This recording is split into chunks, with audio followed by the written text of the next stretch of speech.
Selamat sore dan salam sejahtera untuk kita semua. Terima kasih saya ucapkan kepada Bapak Ahmad Fauji Batubara yang telah memberikan waktu kepada saya untuk memaparkan rangkuman daripada materi analisis isu kontemporer. Saya Jenly Damanik, angkatan 10 dari kelompok 4, nomor absen 37. Sebelum kita masuk ke analisis isu kontemporer, kita harus tahu dulu apa itu perubahan. Perubahan adalah adanya perbedaan antara masa lalu, masa kini, dan masa yang akan datang. Yang tidak bisa dipungkiri manusia adalah perubahan. Modal kita untuk menghadapi perubahan yaitu intelektual, emosional, sosial, ketabahan, etika, dan kesehatan. Dan selanjutnya, kita masuk ke analisis isu kontemporer. Apa itu analisis isu kontemporer? Permasalahan yang mengganggu sebuah negara, baik itu terjadi pada masa lalu, sedang terjadi saat ini, bahkan kemungkinan terjadi di masa yang akan datang, yang membutuhkan keputusan atau tindakan yang cepat untuk bisa mengatasinya. Apa sajakah contoh daripada isu kontemporer? Yang pertama itu korupsi. Korupsi artinya kebusukan, keburukan, ketidakjujuran, penyelewengan, dan penyalahgunaan milik orang lain. Saat ini kejadian korupsi sangat gentar-gentarnya terjadi di kalangan masyarakat kita. Dan selanjutnya, dampak korupsi. Korupsi ini berpengaruh buruk terhadap pembangunan dan kesejahteraan masyarakat. Korupsi juga berdampak menghancurkan tatanan bidang kehidupan masyarakat, berbangsa dan bernegara. Apa saja jenis-jenis tindakan korupsi? Yang pertama, melawan hukum, menyalahgunakan kewenangan jabatan, penyuapan, penggelapan, pemerasan, pemborongan, dan lain sebagainya. Dan selanjutnya adalah narkoba. Narkoba saat ini juga sangat gentar menyerang daripada generasi-generasi bangsa kita.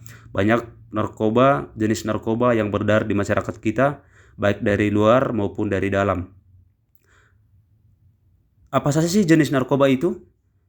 Yang pertama itu ganja, sabu, ekstasi, Riklona, alprazolam, trihex, tembakau gorila, mushroom, dan masih banyak lagi jenis-jenis narkoba yang saat ini sudah beredar di kalangan-kalangan masyarakat bawah, menengah, maupun kalangan atas.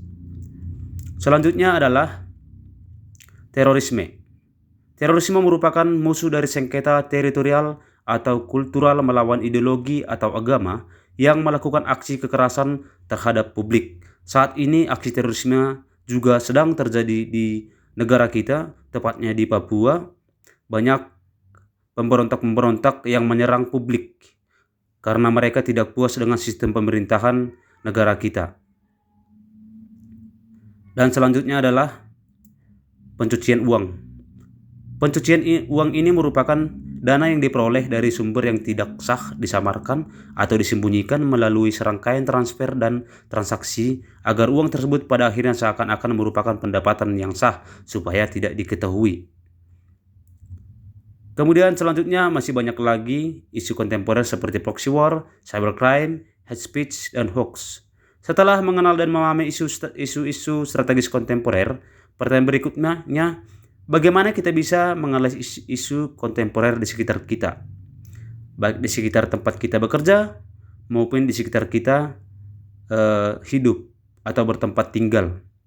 Bagaimana kita supaya bisa tahu bahwasanya isu itu benar atau tidak? Apa saja alat bantu untuk menganalisis isu tersebut? Yang pertama, mind mapping adalah teknik pemanfaatan keseluruhan otak dengan menggunakan citra visual dan prasarana grafis lainnya untuk membentuk sebuah kesan. Yang kedua adalah fishbone diagram. Fishbone diagram ini mirip dengan mind mapping.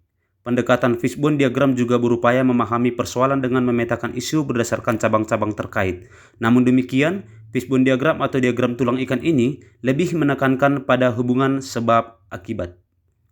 Dan selanjutnya, ini yang terakhir, analisis SWOT, suatu metode analisis yang digunakan untuk menentukan dan mengevaluasi, mengklarifikasi dan memvalidasi perencanaan yang telah disusun sesuai dengan tujuan yang ingin kita capai. Mungkin itu saja yang bisa saya sampaikan pada kesempatan ini. Itulah rangkuman yang bisa saya paparkan pada pertemuan kali ini. Saya mengucapkan terima kasih banyak dan saya mohon maaf apabila ada kesalahan perkataan saya. Tolong berikan komentar kepada saya jika saya salah supaya saya bisa memperbaiki untuk kedepannya. Tetap semangat para pejuang-pejuang CPNS. Kita sama-sama maju bersama mencerdaskan Indonesia demi generasi emas 2045. Terima kasih.